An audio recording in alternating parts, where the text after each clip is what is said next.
Welcome to another video of Joe Spinach. Today we're continuing our discussion about the Confederal States of Europe. You can see the other videos we've made already in regards to the creation of such a state and the concept behind it, the common army you're going to have, the structure you're going to have, the foreign policy you're going to have. Today we're going to talk about the concept of a lingua franca and the nationality of a co-federal states with Europe. Together with me I have Paris Petralis is going to help me asking questions that many individuals might have in regards to this concept. And this is a follow-up for, well, anyone looking this as of the first time. You can look at this video independently and watch the rest. Each video acts independently, or you can watch them from the start to the end. Now, going to the topic that we're going to discuss today. Today, we're going to discuss the concept of having an identity as a confederal state, whether we're going to maintain each different state's identities, and the necessity or the inevitability of lingua franca. Lingua franca, for those that don't know, means a common language. Whether these states or whether Europe right now has a lingua franca or whether we are diverging to the concept of a lingua franca.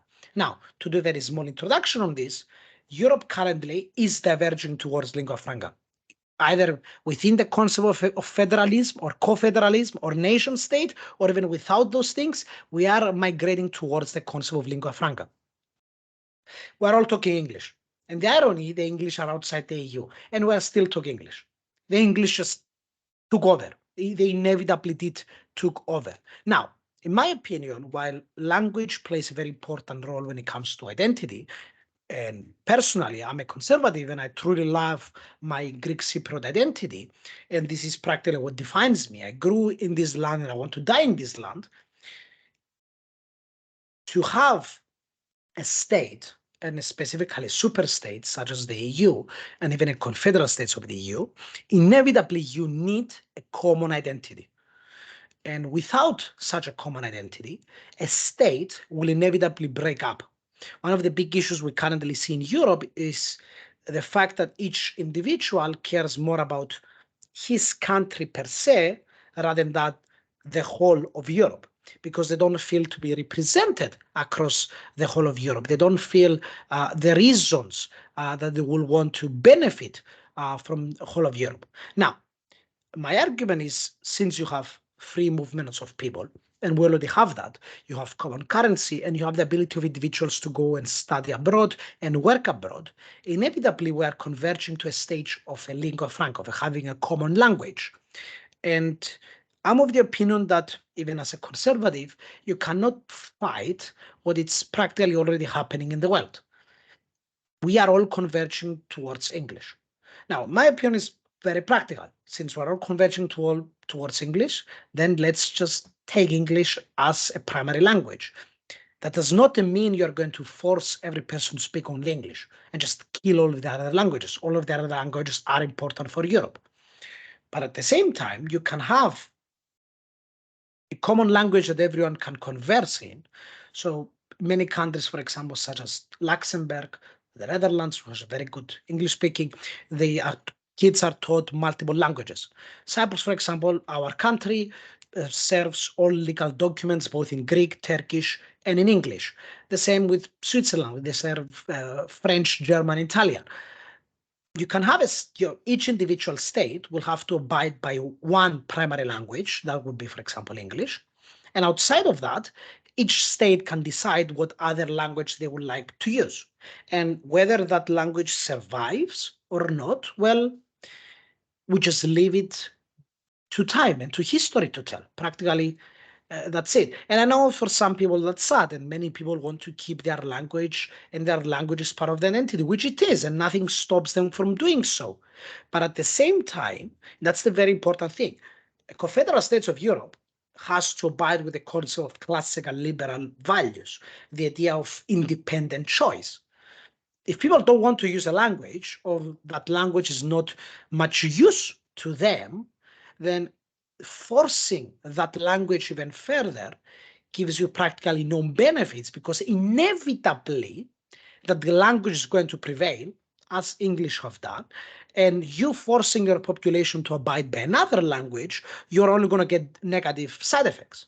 You can fight it, but I can guarantee you are not going to win it, because currently the world works in English. If it's not in English, then it's in Chinese, and the only language the other, except English or Chinese, that makes sense is either Hindi or Spanish. And I don't think Europe is going to abide by those other three. The only language that the vast majority of Europeans speak, and they do speak in a practically good level, well, it's English. So my opinion is that even if we don't have a confederal states, in Europe in general, for Europe, we should have a common language, which should be Europe. And of course, it shouldn't be forced immediately. It should be a system that says, okay, we have one common Ministry of Education that will only care about English. And the only job is that all of the teachers all around Europe will have to have this exact education. They will have to teach English in these exact manners, and they all have to pass these exact examinations from English. And this starts from 2035 and onwards. And this law of having mandatory English when it comes to legislation, for example, across the states, but still not removing the original language, will come to force in 2050, when 2055, when these people become adults. That will imply that all of the other previous generations' lives won't be affected at all, but you increase the integration process within this union as to increase the chances for each individual state to succeed and thrive, both socially, but mainly economically, because in the essence of it, if we don't succeed economically, then you are doing practically something really, really wrong. Now, this is the concept of having a common lingua franca. Now, the second concept, which is very close at heart, is the concept of a national state. But before I go to that, Pare. Perfect. So, Andreas, I was just having a thought about what you said in terms of the common language being English. I have a two-part question, essentially.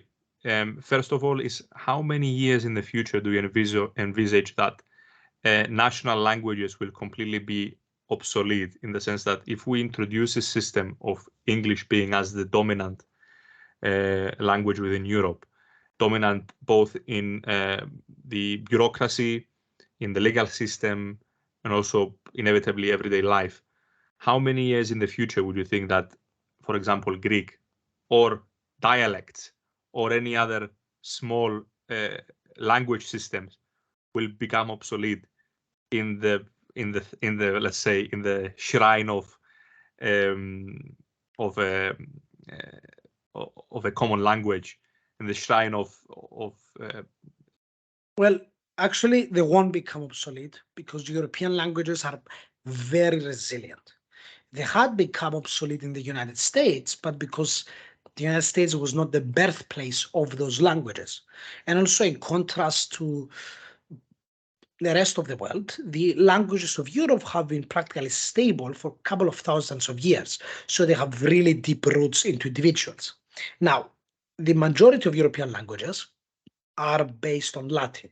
So those languages, in my opinion, will be the first to converge into one language, and the first one to become a bit less obsolete or change to more strong dialects.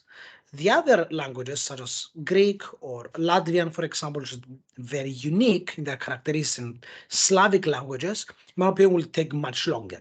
But this process is a process that will take probably more than 200 years to succeed. Even if that's the case, even in 200 years, we might still have different languages, assuming that the concept of Europe, a unified Europe, does take place. Because if it doesn't, then no. Languages will still remain because people and their nationalities will be used to maintain those languages. Perfect. So my second part of that question is closely related, and essentially is that because language is essentially a tool of transmission of culture, do you think that by creating a common language such as English would first of all erode the culture of each state, and second of all maybe create a new European culture, in the sense that there is, as you said, as we discussed in our previous videos, there is also a European identity / culture now, but it's not very defined, because it also matters from what perspective you see this culture. If you see it from a Greek perspective, you see something different. If you see it from a German perspective, the European culture looks different. If we have a common language, would you think that such a creation of a European culture would be expedited quicker? Well, I'm of the opinion that cultures gradually change, but at the same time, they are very resilient to change. Resilient in what sense? They keep the most important facts of their culture, while other things that maybe we do every day, the type of foods we eat, the language we speak, will change, but the inherent characteristics of each different cultures, I think they will still remain the way they are. The United States is a great example. The Southern culture, the redneck culture, that was an adaptation from the Scottish Highlanders and Irish descendants, 300 years later, still 200 years later, still remains, and remains quite strongly so. But it has adapted quite a lot to very different to their inherent creators. Now, I wouldn't argue that our current cultures will erode. I will argue that cultures inevitably change, and they have been changing. And in my opinion, they have been changing because they have been more Americanized. And many people argue that this process of Americanization is not something they like. And I will agree with them, but it's an inevitable process. Now, within a confederal state where you encourage more European integration, you gradually reduce the Americanization and the inevitability of the Americanization of Europe, and you encourage a more Europeanization of Europe, and that's something closer to your culture and what your culture is inherently at. So we're much closer to the rest of Europe than the Americans, and especially the way the Americans act. But if we continue the way we currently are, we are deluding ourselves, delusioning ourselves, believing that we are of control of our culture, because every day we're getting massively influenced by the United States, by the United States media, by movies made in the United States. We are getting bombarded by signal versioning from the United States. And the past 40, 50 years, all of the trends we've seen in Europe have been influenced from the United States.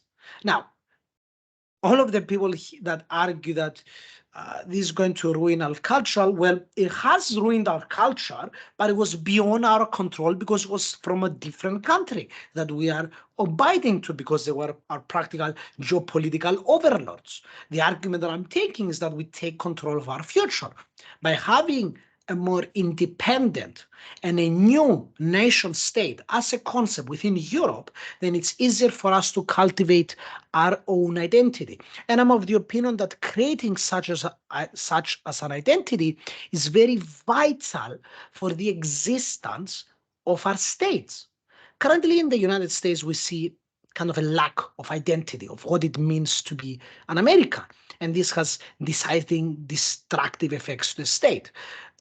If you don't have a nationalism, and in Greek we have a different word from nationalism, a patriot, a patriotic system. If you lack the patriotism, then you lack the drive and the incentive to lose the monetary and the fiscal gain for the benefit of your area and your land. People that love their countries, their states, their regions, their villages, those states, regions, and villages will prevail and succeed. People that don't really care about them, they have no connection to them, and at the first sight they will just drop it and go, those areas will get diminished. Now, within that, we should encourage and build a common identity. Now, the way that currently Europe is working, you cannot have 27 different identities and all they can thrive. No, you cannot. What you have is one over-dominating German identity that prevails practically over everybody else and enforces it through law, a signal versioning legal system, and the rest of us just stay there and say, please, Europe, stop doing this. We don't like your policies. The idea is that each state will have its complete autonomy to decide its own regulatory fiscal ideas and thus maintain a type of culture that it wants and wants to prevail, but at the same time, it encourages a common identity. Of course, the process of creating such identity will take hundreds of years to create. Like the United States was populated by individuals for 150 years, 100 years before it got its independence, and then another 50 years of being a unified state, and it still ended up in a massive civil war. The United States identity as a national identity was truly forged together after the American Civil War, partially in the First World War, and mainly in the Second World War, because they had something to fight for, something to unite them all together against a common threat. The Cold War played a very important role to uniting all of these peoples together, to forging this common identity. And my opinion is that inevitably in Europe we have to do the same. And we're already converging to that point. Germany is a great example. Let me remind you that once upon a time there was a country named the Confederal States of Germany, or the Confederal German States, whatever. It was practically the same system. In Germany, you had 246 different principalities where you have city-states, some bigger states / countries like Prussia, some big, smaller, but still big ones like Bavaria, then Schleswig-Holstein and Westphalia, and so forth. And all of these different nation states had very unique identities themselves. But eventually, throughout the process of unification, Germany now has a very distinct identity of the Germans. But if you go to Germany still today, you still see very different identity groups within Germany. So Southern Germans are vastly different than Northern Germans. There's nothing wrong with that. And actually, the next topic of the video will be how about we break up Europe into more balanced states with much closer cultural ties. Now, any questions in regards to the concept of the nation states and the lingua franca? No, I think you covered everything perfectly. I was gonna just point out something about what you said about German being used to be a confederate state and then obviously converging into what we know now as Germany. Would you think that it was maybe easier for them to make that transition into the because German of the lingua state? franca? Because I was Yes. gonna say because of lingua franca, and maybe also in the background because obviously you said they were culturally slightly different. So Prussia, for example, and Westphalia, as you said, might have been a bit slightly different, but they were at core, the people were Germanic. Well, the concept of German nationalism is actually a very new concept. I will argue it started from a very famous song written in 1798 in Heligoland called Wer ist mein Deutschland, Wer ist mein Vaterland? And the song practically asks one question: what is Germany? Like, we are some peoples talking German, so are we on common group? And that's where the idea of nationalism started within Germany. Before that, though, there wasn't the idea of nationalism practically anywhere in Europe. Now it's the only 300 years, 200 years of world history that we have this concept of nation states and nationalism and identity. Because of this fast moving world and the ability of having stronger states, is much easier to create some overarching idea of a grander state. Before that, well, you only knew your village, maybe your village next to you, but no one else to care about some grander ideal of what is to be a part of a greater identity. And to your first question, yes, lingua franca plays a very vital role to the creation of a common state. Like the Austro-Hungarian Empire, the Austrian Empire collapsed and never managed to integrate, practically because of the lack of such a lingua franca. The same applies for the Ottoman Empire, the fact that they never had a common system of language, despite both of these empires being very vast and encompassing quite big areas all around Europe. And they never managed to converge those people to their own identities. The Chinese, in contrast, were very good at it, or the Perfect. French. Yeah, Anyway. I think you covered everything. Thank you, guys. If you have any questions, please add them in the comments below. And if we gather enough of them, we're going to do a Q&A on the video. Thank you for watching, and please like and subscribe. We're going to continue the next video in regards to about breaking up the individual, breaking up Europe, and whether that is beneficial or not.